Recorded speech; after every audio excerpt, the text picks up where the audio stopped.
très belle transition encore une fois.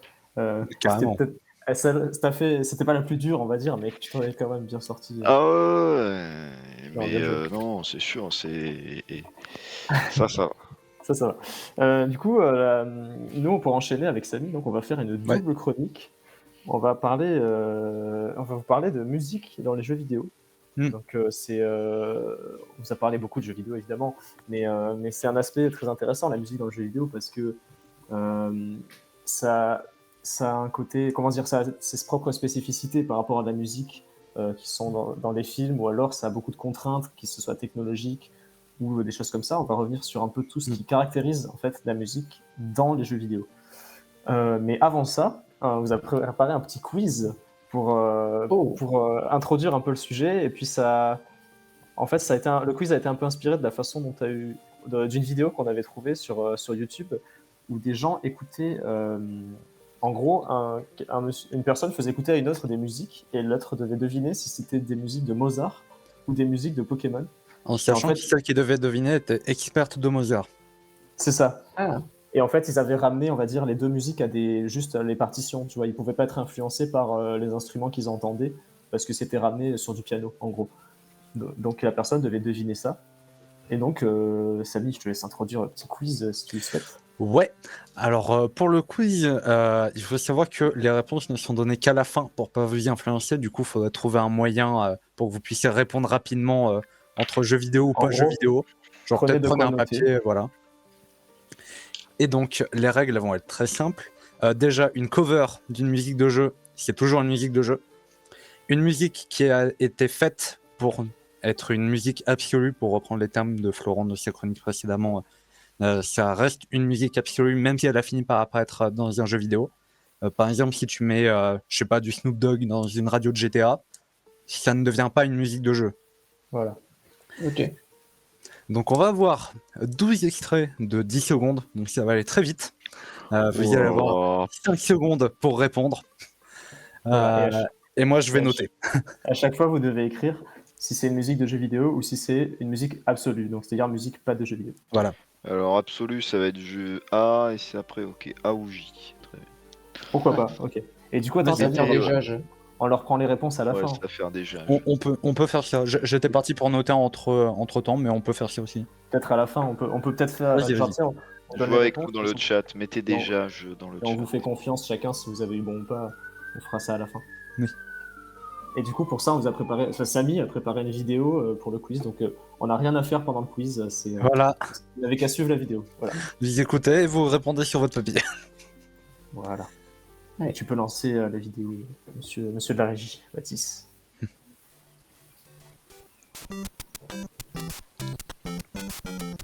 Oh, je me demande. Bien. Hmm. Juste pour vérifier que vous y avez bien écouté. C'est dur, hein. Ah, c'est dur. Très très dur.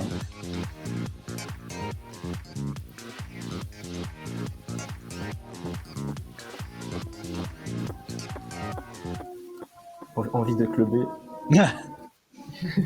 Ambiance boîte de nuit. Bah go. You see tonight it could go either way.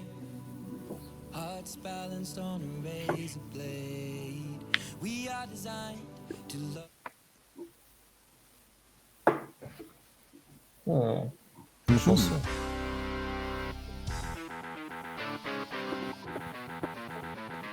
Ah,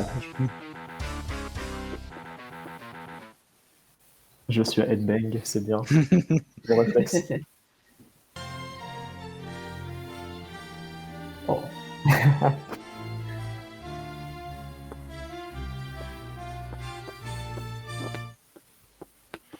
Putain, j'ai 10 secondes, les mecs, moi j'ai pas toutes vos refs. Ah, t'as 10 secondes, hein. Ah, bah, c'est le but. Ah, si, ça je sais. Moi, je l'ai pas. Le but, c'est que ça marche à l'instinct. On va voir qu'est-ce que vous voyez instinctivement en écoutant.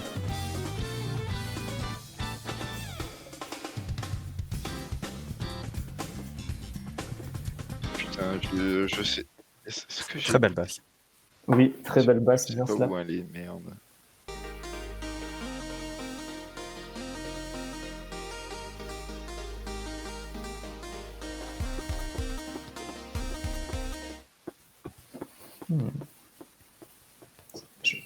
Suspense. Mhm.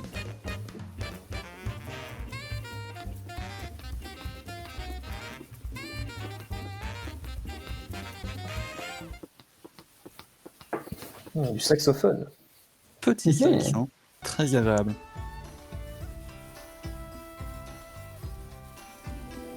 Domo. Moi, je suis japonais. Je J'ai rien suis compris. japonais, je suis né au Japon. C'est le- Oh, bah, je connais ça. Ah, Là, on a pensé à toi en même temps. tu as eu la réaction que j'espérais. Je je dis sens. rien, putain. Tu as eu la réaction que j'espérais.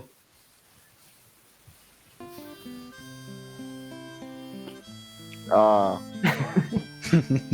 Je connais. Je sais plus d'où ça vient, mais je connais. Alors, vos réponses pour la première. Alors, Attends, je tape dans le Non, chat pause, comme ma ça, on se demande. réponse. peut-être on va faire pause à chaque fois. Voilà, Bon, évidemment, la première, c'est Mario. Alors exactement. attends, putain, ma réponse. Ah, on a perdu la vidéo, c'est ok, pas grave. alors. Ouais, t'inquiète, on va dire. Voilà, donc la première, vous avez tous mis évidemment musique de jeux vidéo. C'était évidemment Mario. Bien, C'était du m'occupe de Splatoon. faire Ah, pause, si tu c'était veux. allé un petit peu vite. Et, oula, Pardon, je m'en occupe, Mathis, si tu veux, comme ça. ok, te nickel. passe ce qu'on a besoin. Vas-y. Donc, du coup, la première, on disait c'était Mario, évidemment. Là, t'es revenu sur une question. Ouais, c'est bon, j'étais en train d'avancer. Ok, vas-y. Voilà. Donc la première, donc c'était la musique de Mario, voir si vous n'étiez pas endormi, bien sûr. Puis c'est un peu, on est obligé de commencer par ça. Évidemment. Vous vous êtes pas trompé. Il n'y a pas grand-chose à dire dessus. On parlera un petit peu tout à l'heure de son compositeur rapidement. Et voilà. Donc la deuxième, C'était c'est une Splatoon. musique qui vient de Splatoon 3. Et en fait, on l'a mise parce que vraiment, quand on l'entend, on a vraiment l'impression que c'est du Daft Punk Oui. ou un truc, une musique de ce Oui. style-là. Et tout le monde dans le, c'est un peu un mème, on va dire. Si vous l'écoutez, c'est vraiment, tout le monde l'appelle la musique de Daft Punk. Il faut savoir que avant qu'on ait les titres officiels des titres de Splatoon, tout le monde mettait un petit peu son titre pour essayer de la définir. Et le titre commun pour celle-là, c'était Daft Punkish. Voilà, c'est ça. C'est vraiment la musique qui est vue par tout le monde comme du Daft Punk. C'est sûr que c'est fait exprès, franchement. C'est assez Oui. impressionnant quand on l'entend. Merde, excusez-moi, je fais que des fausses manies. Tu vas y arriver. Ah, Terrible. ouais. Donc, la troisième. Donc, la troisième, c'était une chanson. Et si vous avez bien entendu, si vous connaissez, c'était une chanson de Ed Sheeran.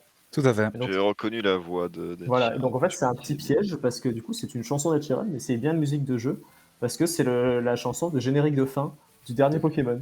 Tout à fait. Voilà. Donc on l'a mise là Ouh. parce que pour montrer que en fait, dans les musiques de jeu, bien, on retrouve des chanteurs aussi, des personnalités, on va dire de la musique absolue, qui se retrouvent là-dedans. Tu vois, ça légitime entre guillemets la chose s'il y a besoin, et il n'y a pas forcément besoin, mais tout ça pour dire qu'il y a des ponts qui sont faits entre les deux univers, et c'est toujours intéressant à constater. D'ailleurs, pour les 25 ans de la licence Pokémon, il y avait eu un gros album avec plein de musiciens, Ouais. des noms complètement improbables, dont Ed Sheeran, du coup. Et Katy Perry aussi, il me semble. Oui. C'est ça. La suivante, c'est un gros piège. Oui. Parce que, en fait, il y a la musique de Doom, vous savez, le premier Doom, donc il y a une musique qui est très connue qui s'appelle At Doom's Gate, qui est très inspirée en fait de la chanson Master of Puppets de Metallica.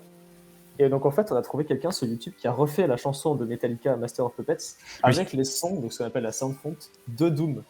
Et donc en gros, la boucle a été Ouais, bouclée. putain, mais vous êtes comme moi avec l'architecture là. C'est ça. Des salauds, vous C'est un énorme vengez. piège. Ouais, putain, je vais vous faire des trucs là. Des colonnes semi-doriques, semi-ioniques. là. Mais c'est un peu Oh ça. là. Parce que du coup, quand tu l'entends, cette version, t'as l'impression d'entendre la musique de Doom, parce C'est qu'il y a ça. vraiment une partie, ça a été très inspiré de ça. Et donc quelqu'un a refait, en plus, ce fou, a pas refait Tout que la l'album. chanson, il a refait tout l'album, donc les 50 minutes et la dizaine de chansons qui existent, Oh, putain. avec donc, ce qu'on appelle la sound font de Doom. Et En vrai, c'est très drôle. c'est un travail colossal et c'est très drôle. Ça Oui. nous a permis de faire un petit piège. Je sais pas si vous vous êtes trompé sur celle-là ou pas.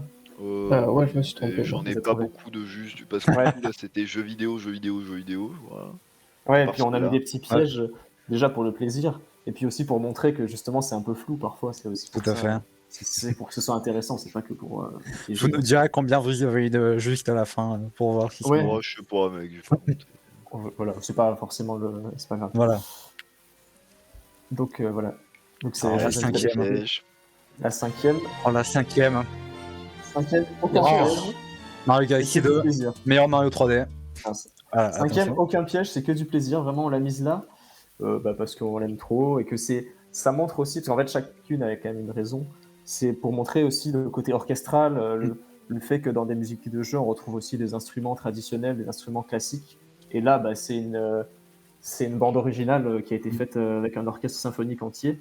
C'était le premier Mario, en l'occurrence, qui marchait comme ça. Mm. Mais ça a donné des musiques magnifiques, très épiques parfois, etc. Très riches, en fait, musicalement. Et qu'on retrouve avec des choses qu'on retrouve dans la musique classique, en fait.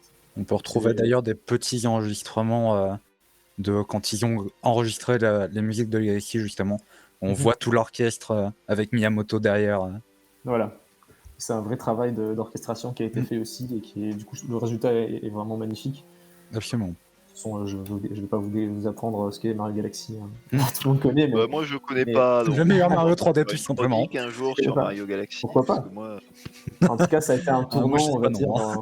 Ça a été un tournant dans la musique des jeux Mario, puisque Oui. c'est les premiers qui marchent comme ça, en gros. S'il faut retenir une chose. Avec des vrais c'est ça. instruments, oui. Alors, la suivante, c'était aussi un petit piège. Merde, il faut que j'arrête de faire espace. Tu, En fait, tu vas- Je viens de comprendre que quand on fait espace, ça change ta diapo. Alors, la suivante, j'ai fait. Alors là, j'ai pas fait Ah. espace, là, j'ai juste cliqué. Tu vas y arriver. Je crois en toi, Flo. Ok, Utilise Oh. les flèches au pire. Je pense Ouais, que ça change de diapo. c'est ça, je veux pas changer les diapos. Ouais. Ah oui, les flèches, ça change de diapo parfois, je crois. Je sais pas. Bref, la suivante, c'est pas une musique de jeu, c'est pas une musique absolue pour autant. C'est une musique de film. Et en fait, je l'ai mise là parce que j'ai toujours trouvé qu'elle sonnait très Zelda, en fait, même si elle est mais sortie. oui, moi, c'est Coco. Voilà. Ça m'a fait penser Village Cocorico. Ben, Zelda. ouais, Ah, je la comprends. flûte fait très Zelda. Je l'ai mise là pour le piège. En fait, en l'occurrence, elle est sortie avant le premier Zelda, en plus, cette musique. Donc ça a sûrement inspiré, c'est sûrement l'inverse, en fait. Mais je trouve qu'elle sonne très Zelda, tu vois, cette flûte. Ah ouais, cette la guitare. flûte, là, ça fait trop. Ou même, Village ou Cocorico. Zelda ou pas, elle sonne très jeu vidéo, je trouve. Et Ouais. du coup, ça m'amusait de la mettre. Ça permet de faire le lien avec ma chronique sur Ennio Morricone, évidemment. Mais Mhm. surtout, cette musique est très chouette, je vous la conseille. Elle rend heureux, cette musique. Elle est vraiment très chouette. T'as vu le film qu'elle était tirée? Comment? Attends, j'arrive pas à Attends, faire. ouais, tu vas y arriver. Moi, j'ai Petit mon parsec problème. qui a freeze, là. Ah. Not visible user. Ah, Oula. Est-ce que peut-être Mathis, tu peux t'en occuper parce que du coup j'ai mon parsec qui a freeze, je sais pas pourquoi. Donc si tu peux revenir à la 1, 2, 3, 4, 5, 6, la 7e. Donc juste après celle-là, voilà. Parfait. Donc celle-là, c'était aussi un léger piège et l'occasion de vous faire découvrir un groupe, en fait, Ouais. un groupe de jazz qui s'appelle Dimension et en fait qui est constitué de plusieurs musiciens principaux qui ont fait la bande originale de Mario Kart 8. En fait, donc dans ce groupe de jazz, vous retrouvez le saxophoniste et le guitariste sur beaucoup de pistes de la bande de Mario Kart, donc notamment Big Blue par exemple, des morceaux les plus connus. Et donc en fait, je vous conseille vraiment, ce groupe a fait des dizaines d'albums, c'est très impressionnant. Et quand vous les écoutez, en fait, ça sonne très Mario Kart 8 dans l'idée, parce que il y a Mario plusieurs Kart 8 est musiciens très jazz. et que voilà, c'est une bande originale qui est très jazz, et ça donne ce genre de musique qui sont vraiment vraiment chouettes. Je vous conseille ce groupe Dimension, qui est pas facile à trouver, mais Sur qui- YouTube, ouais, sur Spotify, il y a tout, mais sur YouTube, on a eu du Ouais. mal à les trouver. C'était un peu galère, mais voilà du coup. Est-ce que vous êtes fait avoir? Est-ce que tu t'es fait avoir, Joshua, toi qui connais Mario Kart? Ah oui, oui, je me suis clairement fait avoir comme un boulet. Ah. Et est-ce que Je tu sais pas, pensais que c'était Mario Kart ou pas? Pas spécialement Mario Ouais. Kart, mais je sentais que c'était vraiment Ça en pouvait mode être... c'est un jeu vidéo, c'est un jeu vidéo. Ouais. Ouais, c'est ça, parce que c'est Des jeux très- vidéo.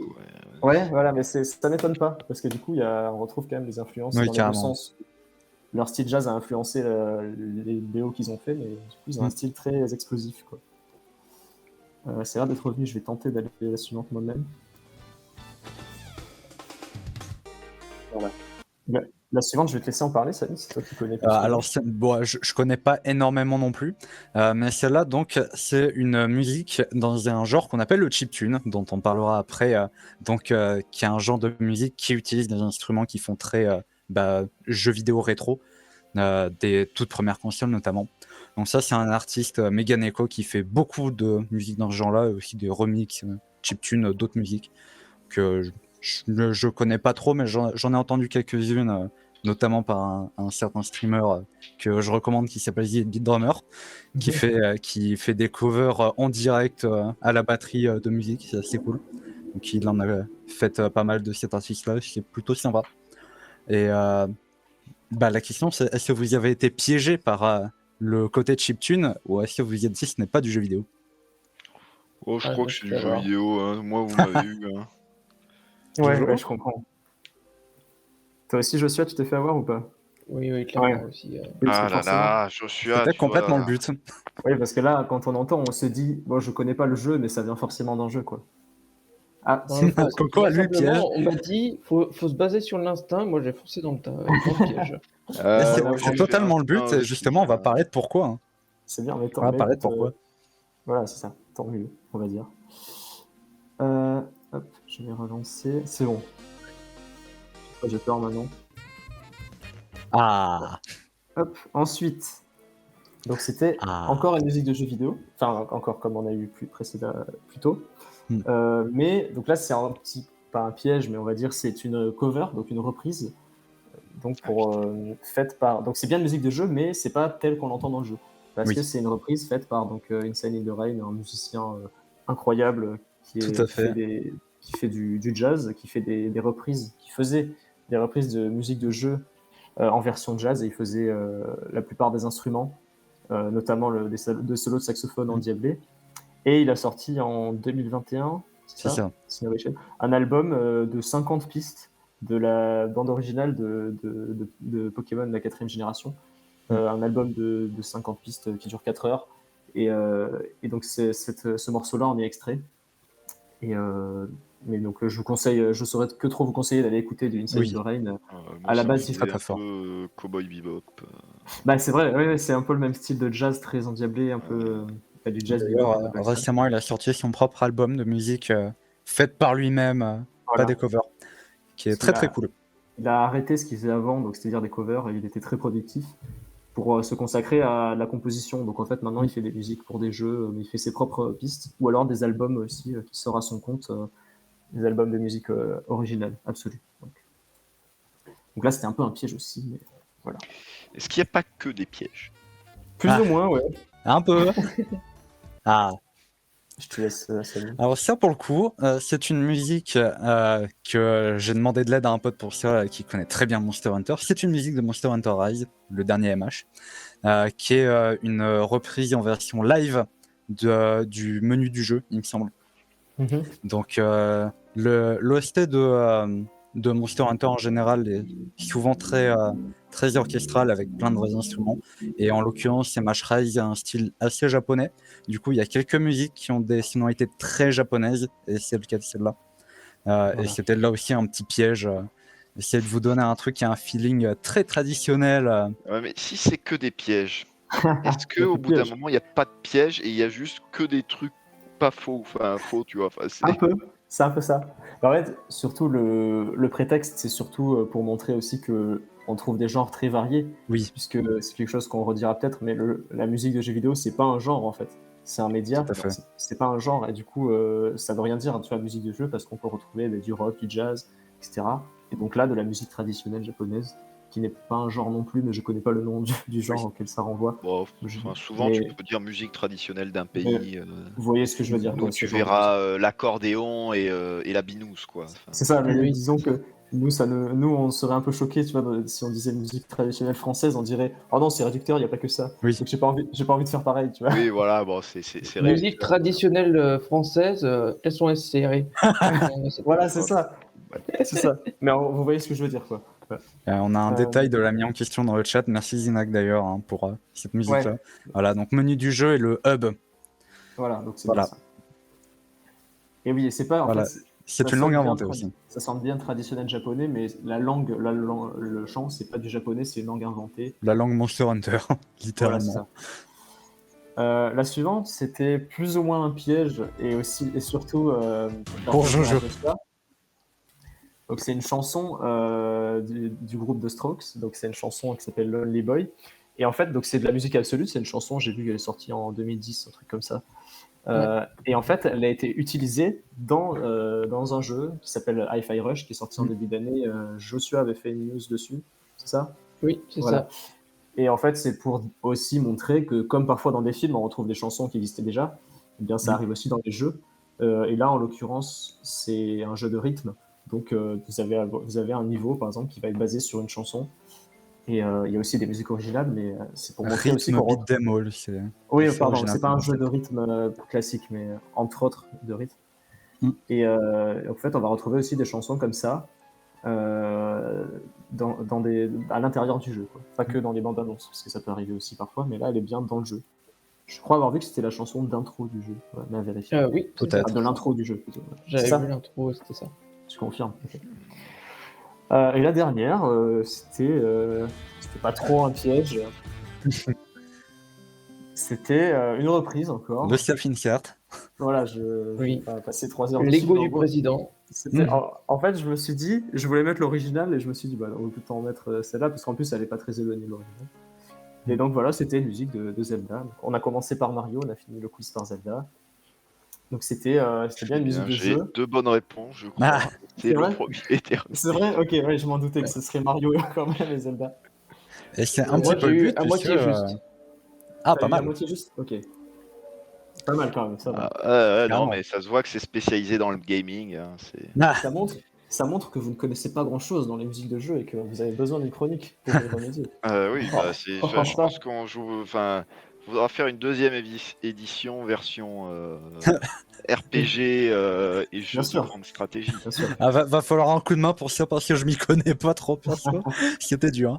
c'est Parce ça. que moi, je peux vous parler pendant des heures de Dragon Age Origins. Tu vois, c'est putain. Je me doute. Tu pourrais faire ça un jour. Ouais, du coup, mais faut que je me décide à pex un perso, ça me prend 100 heures. Donc, pour finir le jeu à 100%. Courage. Et du coup, si on voulait montrer un petit peu avec ce quiz, c'est que globalement, la musique de jeu, bah voilà, c'est pas un genre. Et on en retrouve des choses extrêmement variées dedans, qui vont des musiques les plus rétro avec cette fameuse sonorité chiptune dont on va parler, tout comme des trucs symphoniques, orchestraux avec des ensembles gigantesques d'instruments. Et c'est très très varié, et c'est pour ça qu'on voulait parler de musique de jeu. Voilà. Et du coup, là, on va pouvoir passer au diapo. Pourquoi justement il y a toute cette confusion, et notamment pourquoi est-ce que le chiptune, ça vous a évoqué tout de suite du jeu vidéo? Bah, simplement parce que les tout premiers jeux vidéo, en fait, ça a été créé sur souvent des machines scientifiques, sur des ordinateurs qui à l'époque étaient du matériel purement business. Par exemple, ce qu'on considère généralement comme le tout premier jeu vidéo de l'histoire, c'était un jeu de tennis dont l'écran était un oscilloscope. Donc évidemment, dans ce genre de matériel-là, le son, c'était pas une priorité. Et quand on a commencé à créer des consoles, c'est du matériel grand public.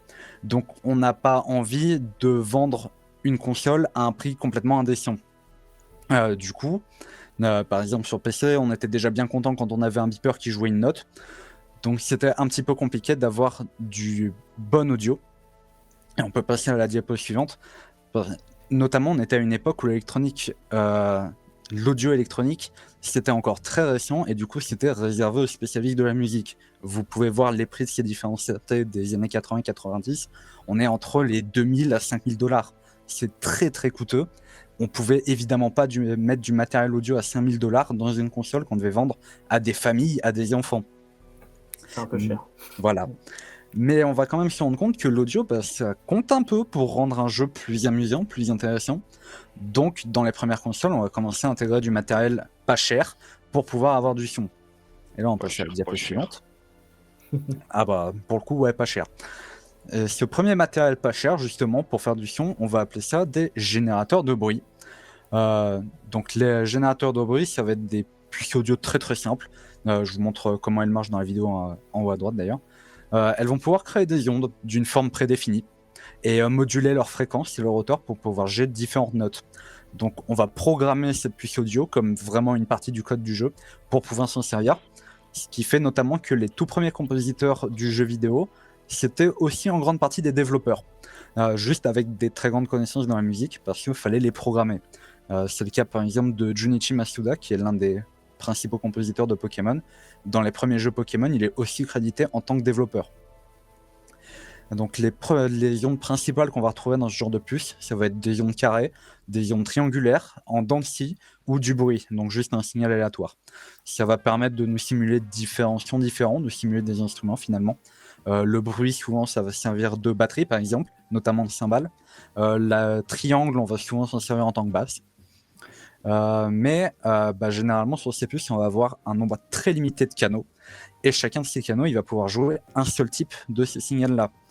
Par exemple, pour la NES, que j'ai mis en plein milieu, elle a 2 ondes carrées qui servent donc généralement à la mélodie. Elle a une onde triangle, une onde de bruit et une onde dite PCM, donc on va en parler plus tard. Mais concrètement, elle sert juste à lire des samples de sons. Mais c'était rarement utilisé à cause de la taille des cartouches de la NES qui était très limitée. Et du coup, chacun de ces différents canaux va avoir ses petites particularités. Par exemple, sur le triangle, on va pas pouvoir régler le volume, tellement c'était basique comme matériel. On va juste pouvoir l'activer ou le désactiver. Et, chacun de ces canaux va pouvoir être utilisé en même temps. Donc au maximum, on a 5 notes à la fois. Mais on va pas pouvoir jouer plusieurs notes sur le même canal en même temps. Et du coup, vu qu'on est sur du matériel très limité et qu'on a des ondes prédéfinies, ça fait que tous les jeux d'un même appareil vont avoir une sonorité similaire parce qu'ils se basent tous sur la même onde. Pour autant, ça ne veut pas dire que toutes les musiques se ressemblent, puisque malgré ce qu'on peut penser, comme on l'a dit, la musique de jeu, c'est pas un genre, et même avec très peu de sons disponibles, on va pouvoir reproduire des genres très variés, même à cette époque-là. Par exemple, Super Mario Bros 3 a des inspirations très reggae dans son thème de normal. Les premiers Pokémon, ils ont un côté très symphonique, très classique. Justement, quand Pokémon Let's Go est sorti, qui est un remake des tout premiers jeux Pokémon, on s'est retrouvé avec des musiques qui avaient un feeling très musique symphonique, qui collait parfaitement parce que c'est les inspirations que ça avait. Et aujourd'hui, plus que jamais, les genres qu'on retrouve plus habituellement dans la musique hors du jeu vidéo, on l'entend dans la musique des jeux vidéo. Splatoon, par exemple, c'est un exemple parfait de variété de genre. Et cette variété, évidemment, elle amène avec elle une certaine complexité dans la composition de la musique, malgré le fait qu'on a très peu de canaux disponibles. Mais les compositeurs étaient très créatifs à cette époque-là pour contourner ces limitations du matériel et donner l'impression que la musique était beaucoup plus grandiose et beaucoup plus détaillée que ce que le matériel permettait réellement. Mais du coup, ces limitations, et là on peut passer à la diapo suivante, en fait, c'est elles qui ont d'une part défini les toutes premières musiques de l'histoire du jeu vidéo, et donc les premiers thèmes qui sont encore iconiques aujourd'hui, comme Super Mario ou Zelda. Et du coup, ça nous a donné la première idée de ce que la musique dans le jeu vidéo c'était. Et donc, beaucoup de gens l'ont gardé en mémoire à jamais, et ça a fait naître ce préjugé un petit peu commun, moins pour les gens de notre génération, mais quand même existant, que la musique de jeu, c'est des bips et des bloops, quoi. C'est pour ça que quand on a joué Meganeko tout à l'heure, vous y êtes dit instantanément jeu vidéo, parce que ça a cette sonorité-là. Mais évidemment, ces bips et ces sonorités un petit peu similaires, les gens ont quand même voulu les recréer. Et donc, ça a donné naissance à un genre entier qui est donc ce qu'on appelle le chiptune. Le chiptune, on en retrouve aussi bien sur des morceaux tout entiers que juste mélangés à d'autres genres. On a quelques artistes, notamment dans les genres électro, qui vont juste prendre quelques sons chiptune et les mélanger à des vrais instruments, par exemple. Et forcément, ça a tout de suite un feeling très jeu vidéo, puisque c'est né des limitations des jeux vidéo de l'époque. On va pouvoir passer à toi, Florent, à la prochaine diapo. Très bien. Donc après ça, on a réussi quand même, grâce à des avancées technologiques, à s'affranchir un peu de ces limitations. Pas toujours, mais forcément, il y avait énormément de développements technologiques à cette époque-là qui ont permis d'améliorer la qualité, que ce soit visuelle des jeux vidéo, mais aussi sonore. Donc une révolution à ce niveau-là, ça a été la démocratisation des synthétiseurs. Donc les synthés musicaux qu'on connaît très bien, qui ont un peu forgé la sonorité des musiques des années 80-90. On connaît tous des chansons qui utilisaient beaucoup le synthé. C'est vraiment une époque où on a beaucoup exploré dans cet instrument-là, parce qu'en fait, comme son nom l'indique, un synthétiseur permet d'imiter, de synthétiser un peu n'importe quel instrument, en fait, de façon synthétique. Voilà, je réutilise le même mot à chaque fois, mais c'est pas par hasard, c'est pas parce que j'ai pas d'autres idées de mots. Et parce qu'en fait, le synthétiseur, en fait, il permet d'avoir. Je suis pas expert, hein, je vais pas trop rentrer dans le détail de comment ça marche, mais en gros, un synthétiseur, ça contient beaucoup plus de canaux que ce qu'avait avant les puces plus classiques, mais surtout, ça permet de combiner des canaux, donc des formes d'ondes, ou d'apporter beaucoup d'effets. On peut contrôler la durée de la note quand on relâche la touche, si on imagine un piano, par exemple. On peut contrôler beaucoup de choses, en fait, pour forger un peu la note. En fait, sur un synthétiseur, il y a vraiment un côté sur un synthétiseur, il y a vraiment un côté sculpture du son, en fait. C'est un travail qui est très difficile, en fait. C'est que vous pouvez faire à peu près n'importe quel son, mais c'est vraiment une science. Et c'est ça qui a fait que les meilleurs joueurs de synthé se démarquaient, c'est par leur connaissance de la physique, en fait, aussi, et de savoir comment marche un son, et de pouvoir recréer un son à partir de formes d'ondes pures, faire des sons très complexes. Et donc, c'est un matériel, donc une technologie qu'on a retrouvée plutôt sur d'abord les professionnels, ça coûtait cher, mais ensuite, petit à petit, on a commencé à le retrouver sur PC et sur certaines consoles, comme la Mega Drive. C'est ça, Samy, que tu me disais. Tout à C'est fait. la Mega Drive qui marche comme ça et qui combine donc cette technologie à d'autres fonctionnements et qui a permis d'ouvrir la porte à de nouvelles sonorités. Et ensuite, tout ça jusqu'à une nouvelle révolution qui a été le MIDI, dont on va parler Samy tout de suite. Juste pour être très précis sur le synthé, Ouais, donc, chacun des canaux du synthé va permettre, en fait, comme il l'a dit Florent, de combiner différents sons. On va les appeler des opérateurs dans ce cas-là. Et ces opérateurs, c'est exactement la même onde que sur le générateur de bruit. Et chaque canal va avoir un nombre limité d'opérateurs. Ce qui fait que même si on peut déjà faire des sons plus compliqués en combinant ces opérateurs, on est quand même bloqué avec des signaux de base qui fait qu'on ne peut quand même pas faire absolument n'importe quoi, et donc il y aura quand même des sonorités qu'on retrouve assez similaires entre les différents jeux créés pour ces appareils-là. Mais du coup, ça tombe bien, puisqu'on a une nouvelle technologie qui est apparue après, et cette technologie, simplement... c'est tout à fait, c'est un screenshot de Audacity, c'est pour parler du PCM en fait. Parce que le PCM, ce truc dont j'ai parlé sur la NES, en fait, on l'a juste étendu à tous les canaux de la puce audio. Et c'est ça, le futur. Par exemple, la Super Nintendo, elle avait 8 canaux qui sont uniquement du PCM. Dans l'espace. Dans l'espace. Donc ça, c'est quelque chose qui a évidemment été rendu possible par les améliorations techniques des consoles et du matériel audio, mais surtout par l'augmentation de la taille de stockage des cartouches, puisque autant sur la NES, on avait un signal PCM et on s'en servait jamais parce qu'il n'y avait pas la place. Là, on a des plus grandes cartouches, donc on peut se permettre de stocker plus de samples, des samples plus longs, d'une qualité un peu meilleure.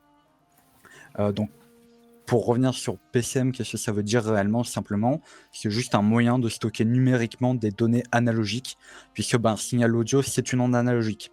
Les ordinateurs, ça marche tout en numérique. Donc, il faut trouver un moyen de les convertir. Après, c'est de la physique, c'est des trucs compliqués. Cherchez sur Internet, ils vous expliqueront beaucoup mieux que moi. Je sais pas, moi, je croyais que l'ordinateur, c'était digital et pas numérique. Oh non. Non. On va pas commencer sur ce terrain-là. Attention. C'est drôle parce que j'ai juste dit ça pour vous allumer, pour vous énerver. C'est ça, il a dit ce qui trigger tous les informaticiens. Ouais, parce que digital, c'est les doigts, hein. C'est pas numérique. Je sais bien, mais du coup, un gros abus de langage. Tout à fait. Oui, je comprends. Et donc, du coup, voilà, donc c'est de la physique, c'est compliqué à chercher sur Internet. Et du coup, on va stocker dans notre cartouche des samples d'instruments, généralement. Des fois, il y a des compositeurs complètement fous qui vont stocker juste des ondes très basiques et qui vont faire des trucs chelous avec pour les combiner et créer des sons impossibles. Mais généralement, on va juste stocker le son d'une note d'instrument. Et avec ça, on va stocker surtout un programme. Parce que pendant longtemps, la musique, ça va toujours rester du code qui est exécuté sur la puce audio et non pas juste des fichiers très simples à comprendre pour un humain et que la machine se débrouille pour réinterpréter. Ce programme, il va juste décrire les différentes notes que la puce va devoir jouer, et du coup, elle va prendre ce sample qu'on lui a donné et le moduler pour correspondre à la note définie par le programme. Un autre avantage qu'on va avoir sur ces puces, c'est qu'à partir de maintenant, le circuit audio va pouvoir s'exécuter de manière indépendante du processeur principal, là où les anciennes puces audio, elles sont directement contrôlées par celui-ci, ce qui fait qu'on perdait un petit peu de puissance à gérer l'audio du jeu. Là, maintenant, on va juste pouvoir charger une bonne fois pour toutes le programme de musique et les samples et le laisser faire sa vie pendant que le processeur principal gère le jeu tout seul. Ouais, donc, on va pouvoir gagner en perf aussi. Le vrai gamer, il a pas de musique, quoi. En tout cas, pour gagner des FPS, moi quand je joue à Civ, donc je dois enlever ma musique. D'accord. dans les tout premiers jeux, c'était le cas, mais plus maintenant. Justement, grâce à cette avancée-là, en gros, la musique est à part. Elle est gérée par un composant à part, en gros. C'est ça. Ce qui fait que, en gros, une grosse musique peut pas venir baisser les performances du jeu, quoi. D'accord. Donc c'est bien, je peux garder la musique pour. Voilà, Tout à fait. tu peux mettre la musique. Tu peux profiter. Et du coup, cette technologie, ça va commencer à nous permettre de l'audio beaucoup plus détaillé et beaucoup plus varié, puisque vu qu'on peut mettre les samples qu'on veut, on peut mettre le son qu'on veut. Donc finalement, notre plus grosse limite, ça va être encore et toujours la taille des cartouches, parce que forcément, elles ne sont pas illimitées non plus. Donc on va quand même devoir seulement compresser nos samples pour qu'ils rentrent dans la cartouche, ce qui va un peu détruire la qualité de l'audio, mais ça rentre et c'est toujours mieux que les générateurs de bruit. Et du coup, ça va nous permettre de créer certaines des musiques rétro les plus iconiques du jeu vidéo, avec un détail supplémentaire qu'on n'avait pas avant, qui va participer à les rendre plus uniques, plus complexes. Mais évidemment, ces limites et cette compression, ça va quand même leur donner cette sonorité qui évoque immédiatement le jeu rétro. Et c'est là qu'on va vraiment commencer à voir apparaître des compositeurs très reconnus. Je pense notamment, il y a un nom qui est très connu de l'époque de la Super Nintendo, c'est Nobuo Uematsu, qui est le compositeur de Final Fantasy, qui est encore aujourd'hui très reconnu pour son travail là-dedans. Et ce fonctionnement exact, il va perdurer très longtemps. Par exemple, chez Nintendo, donc il était sur la Super Nintendo, on l'a gardé sur la Nintendo 64. Sur les consoles portables, on l'avait sur la Game Boy Advance, on l'avait encore sur la DS en 2006. Donc ça va marcher comme ça jusque-là, avant de se faire enterrer par l'apparition de médias de stockage à très haute capacité, qui vont donc permettre de stocker des fichiers de musique entiers au lieu de juste de samples. Mais le principe Donc de les créer CD? une musique, le CD, tout à fait. Exactement. Mais le principe de créer de la musique avec une séquence de notes et une banque de samples, ça va toujours exister, ça existe toujours aujourd'hui. Juste maintenant, on le fait uniquement sur PC et on exporte le fichier dans un fichier de musique tout à fait commun. C'est généralement le format MIDI. On retrouve d'ailleurs un screenshot d'un éditeur MIDI.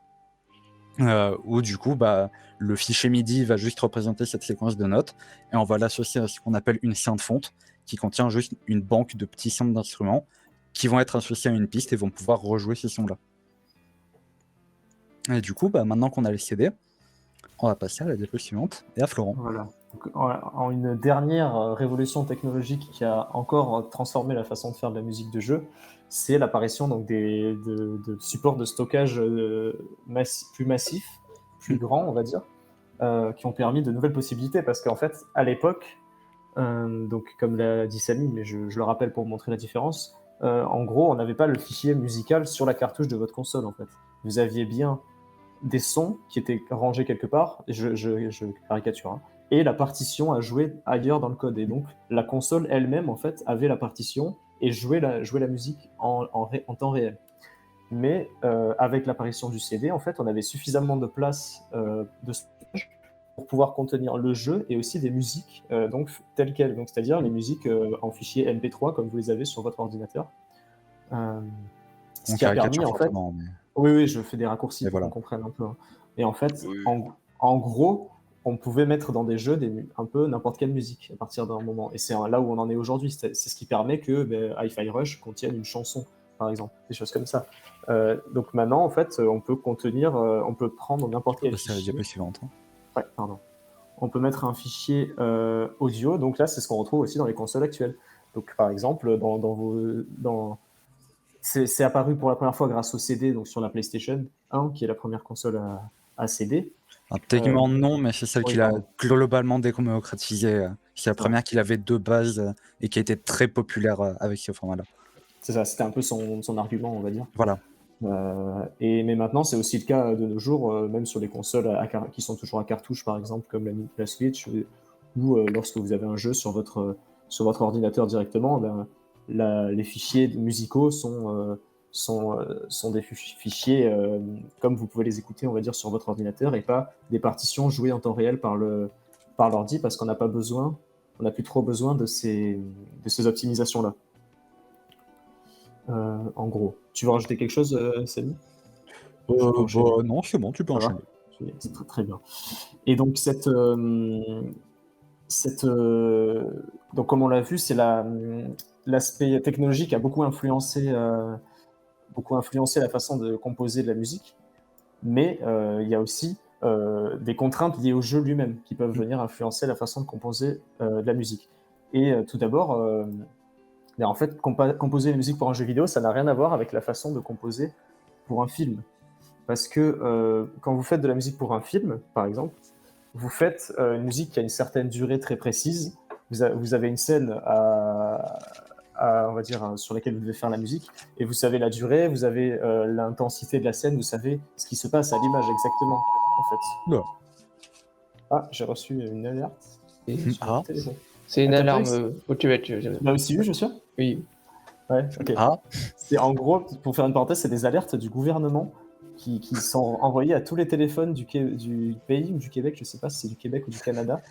Et en gros, quand il y a une disparition, par exemple, quelque chose comme ça. Ah ouais. Et ça fait un gros bip comme ça.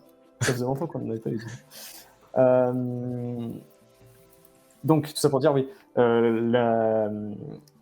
la différence entre un film et un jeu vidéo, c'est qu'il y a un joueur dans un jeu vidéo, et donc c'est le joueur qui, parfois, décide du rythme de la partie et de ce qui se passe à l'écran, puisque ces actions vont influencer le déroulement du jeu. Donc, il y a cette contrainte-là, et puis il y a aussi le fait que, dans un jeu vidéo, le joueur peut être amené à entendre une musique pendant des heures, et donc il faut faire en sorte que le joueur ne s'ennuie pas, et qu'il n'ait pas l'impression qu'il entend la même musique en boucle, et que ça varie en fait, forcément. Donc pour pallier à ce problème-là, il y a entre autres deux façons de concevoir de la musique de jeux vidéo selon le type de jeu dont on parle. Donc il y a le fait de faire des boucles et la musique dynamique. Donc le fait de faire des boucles, c'est le plus simple. C'est bien en gros, vous faites une musique qui, au bout d'un certain temps, se termine et puis elle reprend telle qu'elle. C'est pas comme dans une chanson où vous allez à la fin avoir une conclusion ou un fondu où vous entendez quand vous passez à la musique suivante. C'est la musique de Mario, quoi. Voilà, par exemple, la musique de Mario, quand tu joues au jeu, bah, à moins d'y faire très attention, tu vois, de t'arrêter et d'écouter, si c'est bien fait, en l'occurrence c'est le cas, tu te rends pas compte quand ça recommence, en fait. Et donc ça, bah, c'est un travail à faire, on va dire, pour pas entendre qu'elle recommence. Et aussi, un enjeu énorme, c'est que en fait, même si tu n'entends pas qu'elle recommence, il ne faut pas qu'au bout d'un moment, tu t'en rendes compte, quoi. Ouais, c'est la même musique depuis tout à l'heure, je commence à m'ennuyer. Et c'est là qu'on parle de dynamique. Donc pas de la musique de dynamique, mais de dynamique, c'est-à-dire qu'il faut qu'il y ait des changements d'intensité ou de partie dans le morceau. Un peu comme dans une chanson, vous avez des couplets et des refrains pour venir casser la monotonie de la chanson.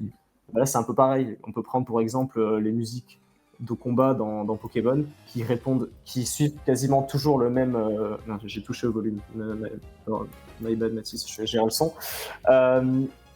Et donc, en gros, c'est toujours le même schéma sur une musique de combat de Pokémon. C'est une intro très dynamique pour venir désorienter le joueur. Ensuite, une première partie très intense pour lancer le combat. Puis ensuite, vous allez avoir des parties calmes, des ponts, etc. Et en fait, si vous écoutez, c'est des parties très très différentes, ce qui fait que quand elle va boucler, vous allez jamais vous ennuyer, alors que cette musique, vous allez l'entendre pendant des heures.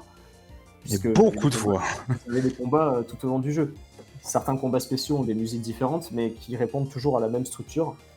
Et le but, c'est que vous ne vous rendiez pas compte, que vous n'en ayez pas marre d'entendre cette musique, quoi. Que ce soit un peu une récompense et pas que vous ennuyiez pas, quoi. C'est toujours toute l'idée. Donc voilà, ça c'est relativement simple, c'est facile à comprendre, mais c'est quand même important. C'est quelque chose à laquelle on ne fait pas attention quand on joue, mais quand on en compose, on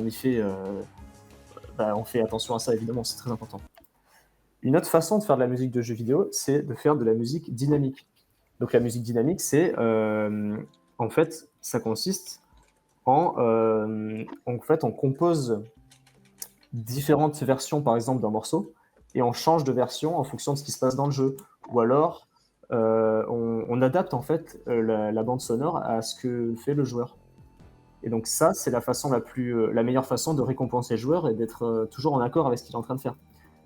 Donc là, pour la suite, je vais vous présenter plusieurs exemples parce que c'est pas, la musique dynamique, ça peut être sous de différentes formes. Et donc je vais vous présenter quelques exemples que vous connaissez probablement, où c'est des façons d'entraîner le joueur dans l'ambiance du jeu grâce à de la musique dynamique. Donc on va parler d'abord par exemple de Mario Kart. C'est un exemple tout simple que vous avez tous expérimenté. Mais dans les courses classiques de Mario Kart, c'est une musique qui boucle. Vous l'avez sûrement remarqué, c'est une musique qui dure, j'en sais rien, 2 minutes. Et puis à la fin des 2 minutes, elle va recommencer. Peut-être à la rigueur, on va enlever l'intro qu'on aura la première fois, et ensuite ça va boucler.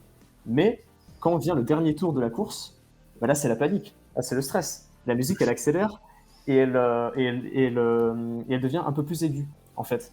Donc pendant les tours 1 et 2, je peux pas charger le son. Pourquoi j'ai pas le son? Non. Ah, bizarre. Est-ce que Mathis, tu peux essayer d'actualiser de F5 la page, voir si ça fait marcher le son, parce que j'en ai sur pas mal de diapos. Mais en gros, en fait, quand le dernier tour a lieu d'une course de Mario Kart, la musique, elle accélère d'environ 25% et elle devient plus aiguë d'un demi-ton. Donc en fait, ça va venir accompagner le sentiment de stress un peu et de panique du joueur, puisque c'est pendant le dernier tour que tout se joue, évidemment. Donc c'est là que vous allez vouloir... Prendre la carapace bleue, quoi. C'est ça, tu vois, c'est le stress à ce moment-là. Ça Tout marche. devient important. Ça marche sur Firefox. Je sais pas si c'est pas Chrome qui fait de la merde étonnamment. On va essayer. Je te laisse faire, Mathis, merci. Petit problème technique. Donc voilà, en gros, c'est évidemment le dernier tour est le plus important de Mario Kart, c'est le plus stressant, donc la musique accélère pour venir vous tendre encore plus. Je vais essayer, j'attends juste de voir si ça marche pour vous faire écouter, et puis au pire, c'est pas grave, je passerai à l'exemple d'après. Mais on va voir si ça fonctionne. Ça marche pas non plus, on est d'accord? C'est bizarre. Ça marche sur mon PC en plus. Est-ce que tu peux faire un partage d'écran, Samy, du coup, peut-être avec ton PC? Je peux faire. Ah ouais, mais le problème c'est que j'aurais pas d'audio aussi. Parce que tout à l'heure quand je l'ai essayé, c'est vrai que c'est tout bon. Je sais pas. Est-ce que ça peut pas être un problème de droit, genre... Non, c'est un fichier. T'as juste mis un fichier, donc ça devrait marcher. Ah là là. Bon. Bizarre. On va dire que c'est pas grave, mais c'est dommage parce qu'il y a quand même des moments importants, des sons importants dans les trucs d'après. Mais bon. En gros, là, c'est pas le passage le plus important pour vous faire écouter, mais voilà. En gros, la musique accélère parce que c'est stressant, etc. C'est relativement logique. Ensuite, dans Mario Kart 8, donc le Mario Kart d'après, qui est encore mieux que Mario Kart Wii, vous avez des courses Évidemment. un peu spéciales qui ne sont pas 3 tours qui sont enchaînés, comme le format classique des courses, évidemment. Mais vous avez des courses qui se déroulent en un seul tour, en fait. Donc en gros, c'est une descente, par exemple, d'une montagne. Et en fait, vous avez 3 sections avec des ambiances très différentes. Vous n'allez pas faire 3 fois le même tour. Et bien pour la musique, la façon dont la musique va être composée va suivre ce schéma-là. Et en fait, au lieu de faire une piste musicale qui boucle pendant 3 tours pour pas qu'on s'ennuie, si on prend l'exemple, par exemple, de la descente givrée, qui est une course... donc ça, c'est ce que je disais, je vais passer à diapo, mais voilà. Vous avez des courses qui bouclent comme ça, mais à droite, vous avez des courses, vous voyez, où la fin et l'arrivée ne sont pas reliées, en fait. Vous avez quelques courses qui marchent comme ça, comme la descente givrée, par exemple, où les compositeurs, en fait, ont composé plusieurs parties, donc 4 sections pour suivre les 4 ambiances différentes de la course. Quelle bonne map. Ah ouais, elle est Oui, géniale. carrément. Et la musique est vraiment incroyable. Et en fait, vous avez là, je vous dis, j'ai vu une vidéo qui analyse la musique de cette course. Elle sera dans les sources, vous pourrez aller la regarder. Vraiment, c'est passionnant. Mais en gros, ce qu'ils disent, c'est que chaque tour, en fait, a une musique qui boucle en elle-même, mais qu'elle est faite de façon à ce que, peu importe quand vous passez la ligne d'arrivée qui vous fait changer de section, eh bien, le changement sera naturel. Parce que la difficulté avec ça, en fait, c'est que tous les joueurs passent la ligne d'arrivée à un moment différent. Donc, vous ne pouvez pas contrôler exactement quand vous devez changer de partie. C'est comme si, dans une chanson, eh bien, vous deviez passer au refrain à tout moment du couplet. Et en fait, ça ne marcherait pas très bien, vous voyez là où ça bloque. C'est comme si, en plein milieu d'une phrase, il fallait passer au refrain. Et bien là, en fait, ils ont fait des astuces musicales, en gros. Donc, ils ont fait, par exemple, des parties de batterie, des choses comme ça, pour que pour camoufler les transitions, et c'est vraiment génial, c'est très très bien fait. Ils sont aussi bien arrangés par le jingle de changement de tour, Ça. le Lucky Tour. Exactement. En gros, globalement, quand vous passez à la ligne d'arrivée, vous avez le petit jingle, vous savez, la petite musique du jeu qui fait un petit bruit pour changer de tour. Et en même temps, vous avez les instruments qui s'arrêtent et juste la batterie qui va faire une transition. Et ensuite, vous enchaînez avec la partie d'après. Et c'est comme ça que c'est fait de façon dynamique, donc pour que tout soit naturel dans la musique. Ok. Ce qui fait que, en fait, si vous voulez aller écouter la musique de ce jeu, de ce circuit sur YouTube, vous pouvez pas en fait entendre de façon fidèle la façon dont ça va être retransmis dans le jeu, puisque dans le jeu ça va dépendre de la façon dont vous progressez. Hop. Et du coup là j'imagine que ça marche pas non plus si je clique là, ouais, tant pis. Hop. Au pire, j'ai le lien de MP3 si peut-être la régie peut les jouer. Ah, est-ce que peut-être Tiens. tu peux les lui envoyer en même temps Ouais. à chaque fois. Donc là, mais là c'est une autre... est-ce que t'as autorisé le partage? Normalement je te C'est l'ai pour ça. autorisé à toi. Ah, Elle c'est demande pour ça. Attends. l'accès. Je vais changer. Ah, j'ai pas le droit, ok. Bon. Ah, je vais faire la manip, peut-être ça prend. Excusez-moi, je vais le faire. Peut-être que si Non, je mais vas-y, t'autorise je l'accès- meuble. Ouais, je suis Oui, ça, oui. je- Intéressant. On va meubler. Wario. Wario. La vidéo, il y avait une Wario. Oh putain, est-ce que vous avez vu le Wario qui fait What the Cut? Oui. Ah, faut que je le voie. C'est génial. Oh, c'est exceptionnel. Ça a l'air très drôle. Ah, j'ai vu le clip avec Antoine Daniel, mais le truc exceptionnel. Ça dure 22 secondes, mais. Hop là. Là, j'ai partagé tout le dossier à Mathis, je sais pas si ça va. Peut-être normalement, là, en chargeant la page, ça devrait marcher avec un peu de chance. Ouais, essaie de Qui recharger la page. Sinon, t'as le lien du drive, quoi. Mais Ouais, bon. c'est bizarre que moi, il l'accepte et. Bah ouais, c'est ça. Bon. Ah, c'est raciste. Si tu demandes les accès, ouais. Oui, c'est pour ça que je disais essayer de recharger le diapo. Maintenant Tout est qu'il y a les droits, ça devrait marcher, je pense. Tout aimé 58 Ah, coton. merci pour la vidéo. What the cut. Il faut la voir, hein, n'hésitez pas à la regarder. Oui, après oui, c'est une masterclass. Oui, après oui, la chronique, c'est très très bien fait. Et en plus, vous avez la vidéo d'Antoine Daniel qui réagit à cette Oui. moi, j'ai Ah, là, ça a l'air bon, là. Ah, c'est bon, ça Il affiche le player. Bien joué la régie. exceptionnel. On peut revenir à la bonne diapo, du coup. Ouais, je vais pas vous faire entendre, Patrick. Les ingénieurs Hervé, informaticiens. Hein. C'est ça. Donc, bon, voilà, je vous fais pas réécouter celles d'avant, mais vous avez entendu de toute façon. Donc, si on en revient à une autre musique de la même bande originale, donc de Mario Kart 8, c'est la musique du Lingon de Tourbillon. C'est un autre exemple de musique dynamique, parce qu'en fait, là, ils n'ont pas fait 10 sections différentes, mais ils ont fait 3 versions de la même musique qui vont avoir la même structure, en gros, donc elles vont avoir la même mélodie qui va se jouer, mais en fonction de si vous vous trouvez dans l'eau ou pas, parce qu'il y a des moments hors de l'eau et des moments dans l'eau, elles vont être jouées soit au saxophone, soit à cette percussion à droite qu'on appelle un steel drum. Donc si je vous fais entendre la version au saxophone, c'est quand vous êtes hors de l'eau, ça joue cette musique-là. Voilà, musique incroyable, oui. Un plaisir toujours à l'entendre. Le saxophone, qui est le gars de Dimension qu'on avait dans le quiz d'ailleurs. Voilà, on en parlait avant. Oui. Voilà, on en parlait avant. C'est c'est ce mec-là, donc très très fort. Donc ça, c'est de cette version-là. Et ensuite, donc au steel drum, ça s'appelle cet instrument à droite. Je crois que c'est celui-là. J'ai cru identifier cet instrument-là. Si c'est pas lui, c'est un qui ressemble. C'est donc une des versions quand vous êtes dans l'eau. Ça joue la même mélodie, mais avec cet instrument qui a une autre sonorité. C'est 2 musiques, vous voyez, qui sont similaires, mais qui ont des arrangements différents. C'est-à-dire que si on devait l'écrire sur une partition, ben on retrouverait on aurait 2 fois la même musique, mais c'est pas la même façon de la jouer et pas les mêmes instruments. Et donc, le jeu va en fait passer dynamiquement d'une piste à l'autre quand vous sortez de l'eau ou quand vous rentrez dans l'eau. C'est pour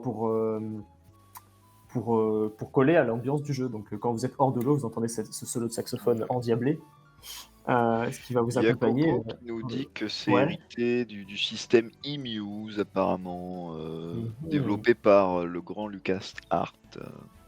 Pour varier la musique selon l'écran. Ah, ok. Je savais pas, tu vois. Mais ça aurait été un bon exemple, tu vois. je me suis, je parle d'exemples que je connais, on va dire, mais c'est Oui. évidemment pas exhaustif, hein, je parle pas de tout, bien sûr. Donc Eh ben, n'hésitez on pas si vous attend avez, la version 2, ouais. si vous avez d'autres exemples, n'hésitez pas, évidemment, c'est toujours. Je vous ai parlé de Dragon Age. Bah non, pas encore. Tu pourras nous faire une Pas chronique un encore. jour, bien sûr. Ouais, Et mais pour- il faut y jouer le jeu vidéo. bien sûr. Petite aparté, cette musique, donc ce saxophone incroyable vraiment, a donné naissance à un mème parmi les musiciens et puis même un peu en dehors de l'univers musical, qu'on appelle le Mario Kart Leak. Donc en fait, pour la référence, un leak dans le jazz, c'est, vous savez, quand on improvise de la musique, quand on improvise un solo, on part pas de zéro. En général, on a des petits bouts de mélodie qu'on connaît, qu'on a l'habitude de faire et qu'on va venir caser. C'est un peu comme un mot dans une phrase. Vous voyez, quand vous faites une phrase Oui. et que vous n'avez rien d'écrit, vous racontez pas n'importe quoi. Vous savez quoi dire. Bon, ben, c'est un peu pareil. Et en fait, une phrase musicale qu'on joue souvent, on appelle ça un lick. Donc les musiciens de jazz aiment bien en général caler des petits morceaux de mélodie vus et revus pour faire rire leurs amis musiciens. Et souvent, le grand public va aimer, puis ça va faire rire les jazzmen. C'est un peu comme quand vous allez reconnaître le cri de Willem dans un film. Vous voyez, c'est un peu une blague entre réalisateurs. Quelqu'un qui connaît pas va pas se rendre compte que c'est bizarre, puis quelqu'un qui a la ref va rigoler du truc. Et bien là, c'est un peu pareil. Et donc là, j'ai mis un timecode. Hop, si vous écoutez dans cette musique, ce bout solo saxophone là, écoutez bien, qui est incroyable. Juste là. Voilà. Donc déjà, c'est un enfer comme c'est super dur à jouer. Et en fait, ça s'appelle donc un leak. Et en fait, si on entend souvent, si vous écoutez justement du Dimension, vous allez vous rendre compte que le saxophoniste le joue souvent ce petit bout de solo dans d'autres morceaux qui n'ont rien à voir avec Mario Kart.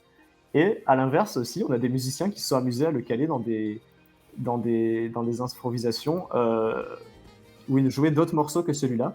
Et donc là, vous avez par exemple cette vidéo de Mario qui Très s'appelle The Mario connu Kart cette vidéo. où c'est un mec qui a l'air d'avoir notre âge et qui, ça se voit qu'il le joue exprès. Il va le caler au milieu d'un solo et vous allez voir le mec à côté qui va reconnaître et qui va rigoler. Donc là, il improvise. Voilà. Voilà. Le Et en gros, regard on voit dit que- tout.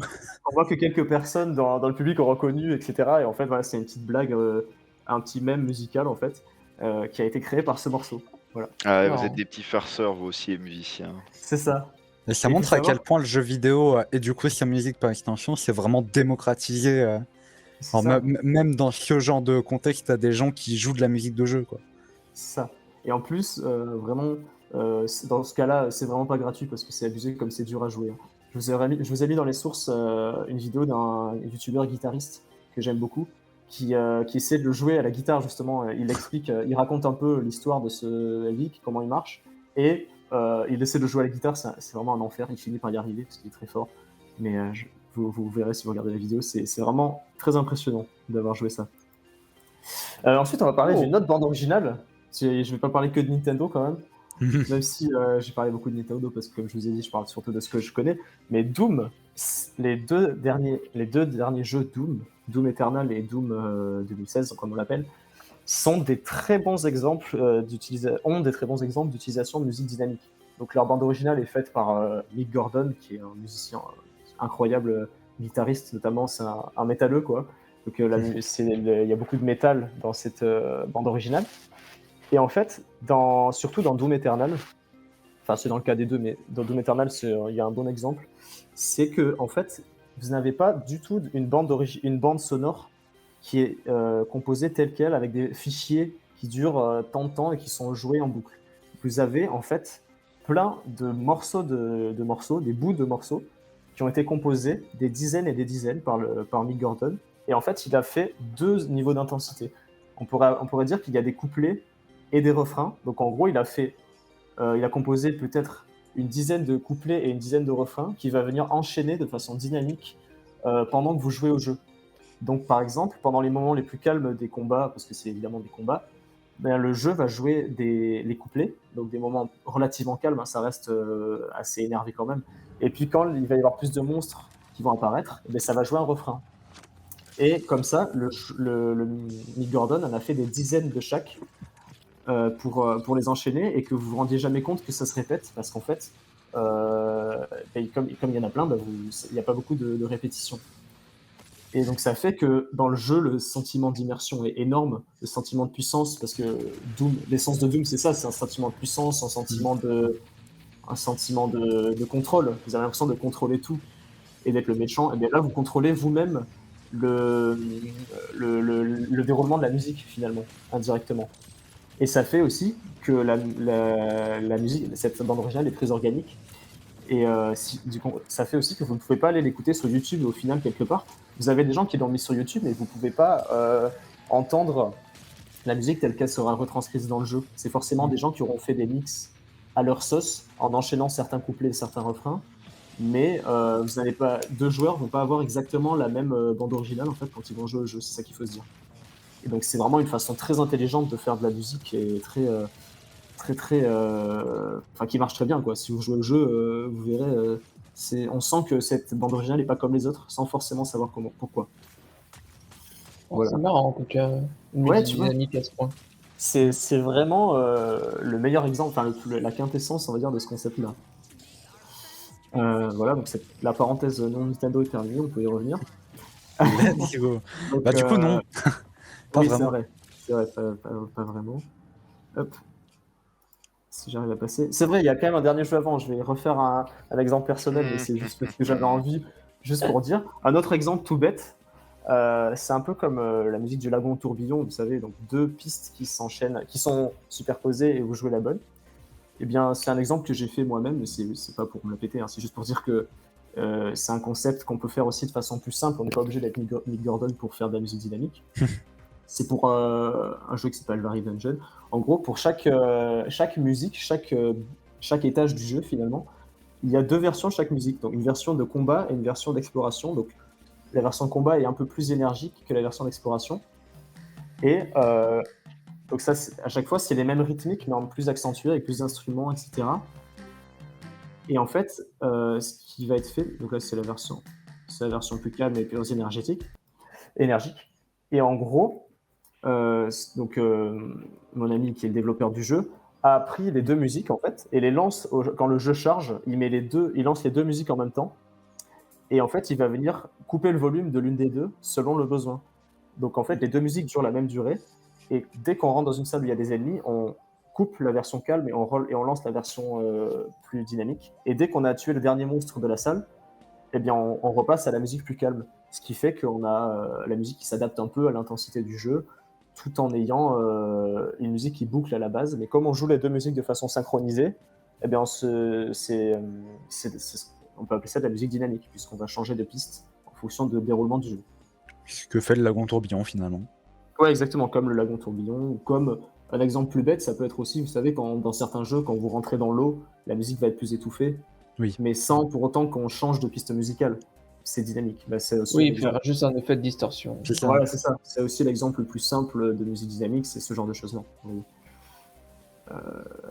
Oui, voilà, j'avais oublié, Samy, effectivement, que j'avais mis ce jeu-là, parce que là, on revient vraiment à une... T'as oublié ton propre exemple personnel. Oui, c'est vrai. Je l'avais rajouté un peu à la fin, parce que ça m'amusait de le mettre. Oui, donc là, j'avais envie de parler une dernière bande originale pour terminer cette partie de la chronique, et presque la chronique. C'est la bande originale de, j'allais dire, le dernier Zelda, mais depuis quelques semaines, c'est plus le dernier Zelda, ça fait bizarre de dire ça. De l'avant-dernier Zelda Breath of the Wild, qui a une bande originale qui est très différente des autres Zelda, et c'était nécessaire puisque le jeu est très différent des autres. C'est une bande originale qui a été un peu, qui n'a pas forcément fait de l'unanimité quand elle est sortie, parce qu'elle est beaucoup plus subtile en fait que les autres. Elle a une autre façon d'être. Elle n'a pas du tout la même philosophie que sur les autres jeux. Donc, forcément, Zelda, la philosophie derrière ce jeu, derrière Breath of the Wild, c'est de réinventer réinventer la licence. Donc, avant, on avait des jeux avec des zones prédéfinies, donc des zones fermées. Vous passiez d'une zone à l'autre. Donc, c'est la philosophie la plus simple. Pour chaque zone a sa musique. Et quand vous changez de zone, vous changez de musique. C'est le plus facile à faire. C'est le plus logique à faire aussi. C'est ça dans tous les jeux. Hein. C'est pas que le cas de Zelda, évidemment. C'est tous les jeux, tous les vieux jeux avaient marché comme ça, et même certains jeux aujourd'hui, bien sûr. Sauf que dans Zelda Breath of the Wild, vous n'avez plus que des petites zones très limitées, mais vous pouvez aller n'importe où. dès le début du jeu, vous avez une zone immense où vous pouvez aller littéralement n'importe où. Donc forcément, on n'allait pas faire des musiques pour chaque petite zone, parce que ça aurait été, ça n'aurait pas marché.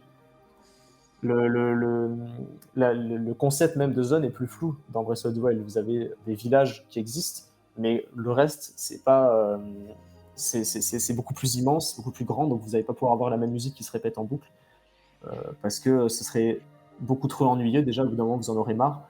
Et puis le sentiment d'immersion serait vraiment gâché, je pense, par le fait d'avoir une musique en permanence. C'est important parfois dans le jeu vidéo d'avoir du silence. C'est ça, du silence, justement. Là, je vous montre un exemple. Il y a beaucoup de moments dans le jeu, en fait, où il n'y a pas de musique. Et c'est ce qui fait dire à certains, justement, que ce jeu n'a pas de bande originale. Certains s'amusent à dire Alors que... LOL, Breath of the Wild n'a pas d'OST. Mais justement, là, ce serait complètement contre-productif, à ce moment-là, d'avoir une musique qui pète, une musique vous voyez, c'est très orchestral, épique et tout. Ce serait contre-productif parce que vous auriez l'impression, vous n'auriez pas la même impression, la même immersion si vous aviez une musique à fond à ce moment-là. Et justement, là, quand Link va approcher de la montagne, etc., on va avoir des petites musiques, des petites touches de piano qui vont être jouées de façon très subtile. Mais c'est cette façon-là de faire la musique qui est très différente.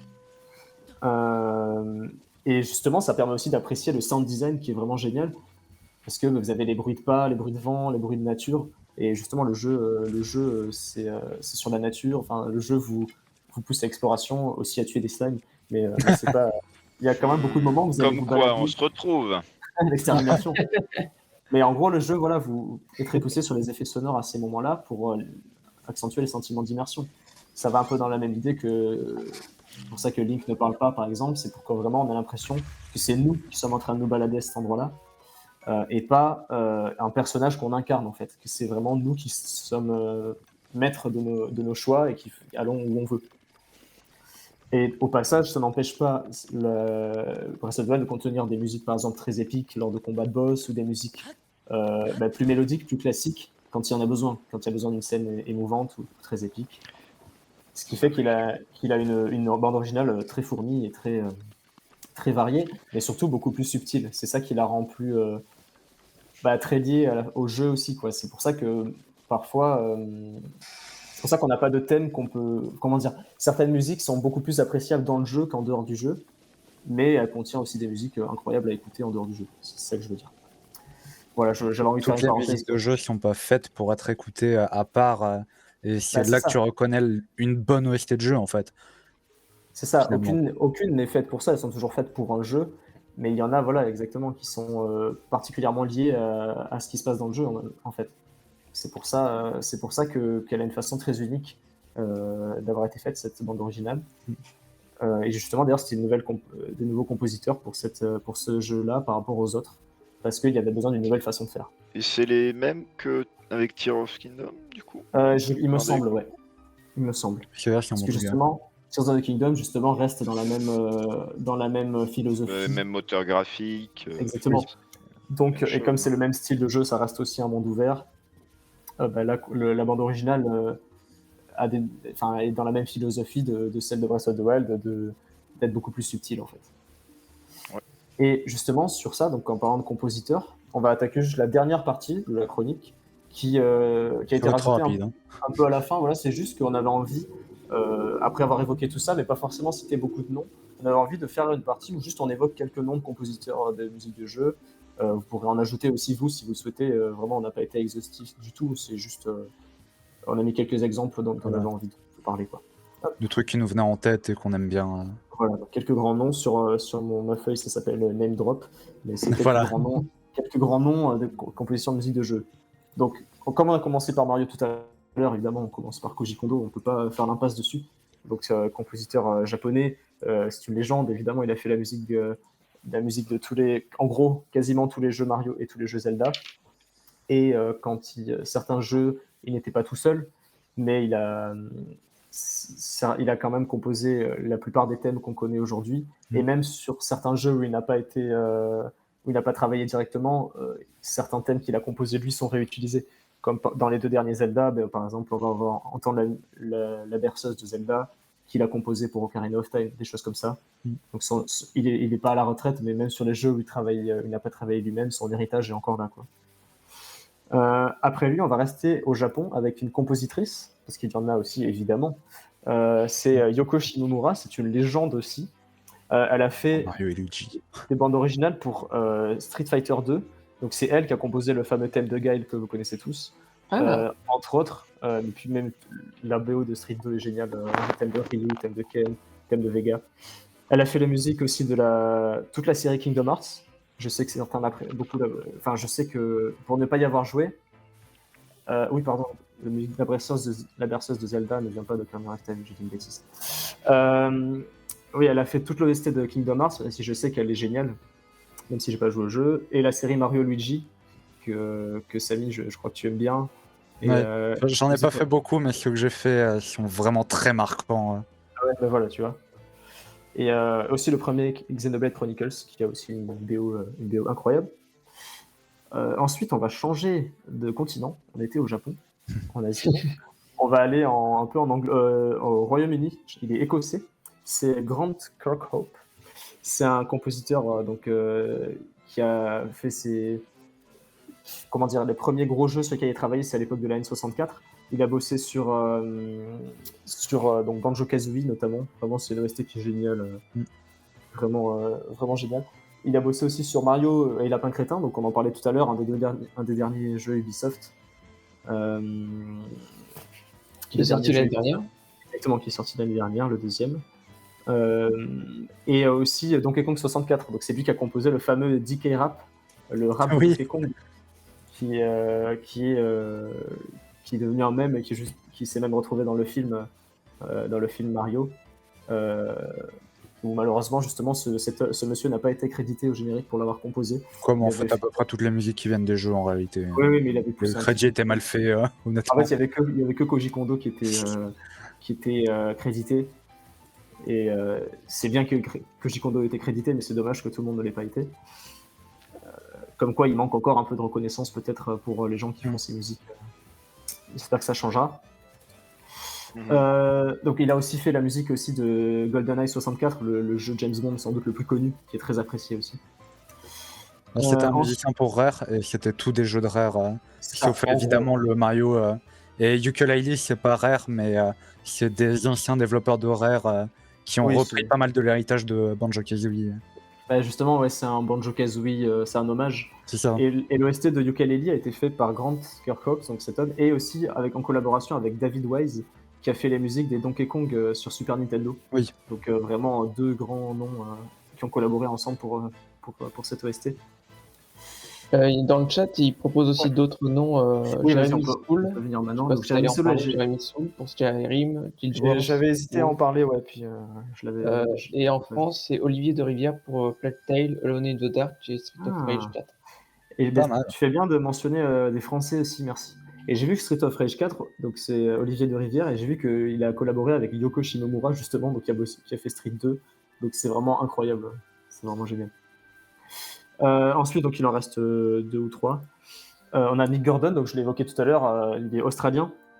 Il a fait la bande originale de Doom et Doom Eternal, en gros beaucoup de jeux récents de Bethesda et de id Software. Donc Wolfenstein, ouais. Et Prey, que tu as évoqué tout à l'heure de Joshua, il y a un petit moment. Et aussi le jeu de combat Killer Instinct, le dernier, qui est plus ou moins un reboot en gros. Voilà. Ensuite, on a Toby Fox. Très belle image. Bah quoi, c'est Toby Fox.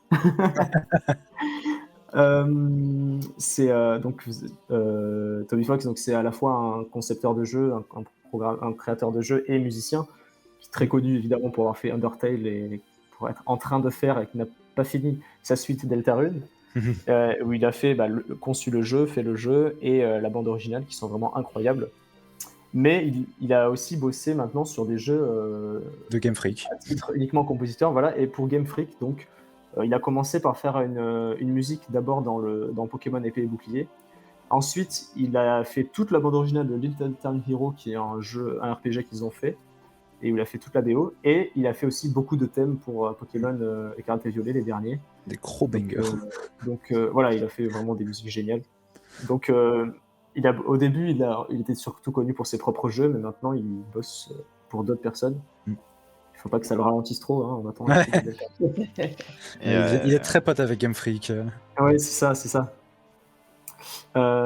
Ensuite, une autre compositrice pour des jeux indés, on ne pouvait pas ne pas la citer, grand nom, Lena Raine, la légende, vraiment très très forte. Elle a fait sans doute l'une de mes bandes originales préférées, et même si préférée ou pas, une des meilleures, Céleste. Vraiment un jeu qui a de nombreuses qualités, mais alors sa BO, c'est l'une de ses nombreuses qualités, quoi. Qui est vraiment incroyable. Elle a bossé avec Toby Fox sur Deltarune sur une ou deux pistes, notamment Attack on the Killer Queen, qui est une des meilleures. Donc vraiment, quand j'ai vu ça, j'ai pété un plomb. J'ai vu Toby Fox et Lena Raine ensemble. C'est pas possible, mais ça existe. Elle a aussi fait des musiques pour Minecraft, pour les dernières mises à jour. Donc elle a notamment fait Pickstep, qui est une musique très connue. Vous savez, c'est le disque marron qu'on trouve dans le Nether, qui est vraiment génial. C'est elle qui l'a fait, elle en a fait d'autres. Oui, voilà, Pickstep, évidemment. Qui a eu une cover par Ancient in the Rain qui avait dans le quiz, où elle a participé. Elle a cover sa propre musique avec quelqu'un d'autre. Ouais, ça, c'est beau. Elle a participé à une reprise de son morceau, ça, c'est la classe. Et donc elle bosse aussi sur le prochain jeu des créateurs de Céleste qui s'appelle Earthblade. Non, si c'est ça, Earthblade. Oui, Earthblade. Et elle bosse aussi sur Harmony the Fall of Reverie, qui est le prochain jeu des créateurs de Life is Strange. Voilà, c'est pour ce qui est de son actualité. Je sais plus quand le jeu n'est pas encore sorti, mais elle bosse aussi avec des personnes très variées, quoi. Est-ce que tu en avais rajouté? Non, j'en ai rajouté quelques-uns, mais j'ai pas de diapo pour eux. J'en ai pas rajouté beaucoup, mais j'ai mis quelques jeux que j'aime bien. Notamment, on parlait un petit peu de Monster Hunter tout à l'heure. C'est pas une licence que je connais énormément, mais à chaque fois que j'ai entendu des musiques, des jeux auxquels j'ai pas joué, c'est toujours d'excellentes musiques. Donc ils ont beaucoup de compositeurs différents, mais j'ai listé notamment Satoshi Hori, Mana Ogura, Reo Watani, qui est apparemment sur le thème principal de MH Rise. Il y a Hideyuki Fukasawa, il y a beaucoup de compositeurs différents. Évidemment, je ne pouvais pas ne pas citer Pokémon. Pokémon qui est notamment Junichi Masuda et Goichi Nozie, même s'il y a quelques autres compositeurs, notamment dans les jeux plus récents, et Toby Fox maintenant. Bien évidemment, chez Nintendo au global, de toute façon, il y a énormément de compositeurs différents. Notamment, on a parlé de Koji Kondo. Il y a aussi Kazumi Totaka, qui est très connu, qui est d'ailleurs la voix de Yoshi, mais qui est aussi le compositeur, l'un des plus gros compositeurs d'Animal Crossing. Et dans tous les jeux où il a travaillé, il a casé un petit easter egg, la Totaka Song, on l'appelle. C'est un petit morceau à lui qui est planqué un peu partout, qui est très rigolo. Il y a aussi un compositeur pour Mario qu'on oublie souvent, mais qui est responsable de 90% de l'OST de Galaxy 1 et 2, qui est Mahito Yokota. Pour le coup, Koji Kondo a très peu participé à Galaxy, et c'est Mahito Yokota qui a fait la plupart. Du côté de Splatoon, on a 4 compositeurs principaux. Ryo Nagamatsu, qui a récemment quitté Nintendo, malheureusement, qui était responsable de beaucoup de très bons sons, qui est aussi celui qui a fait quelques musiques de Mario Kart 8. Je sais plus c'est laquelle qu'on avait trouvé de Mario Kart 8 qu'il avait fait. Je crois que c'est la Descente Givra, justement. Je crois que c'est aussi Dolphin Shoals, mais c'est pas impossible. Peut-être aussi, ouais, ça m'étonnerait pas. Il a aussi fait Puzzle Plan Galaxy de Mario Galaxy 2, qui est très très bon. Mais il est surtout connu pour son travail sur Splatoon, notamment les musiques complètement absurdes du Salmon Run. C'est le fou furieux qui est derrière ça.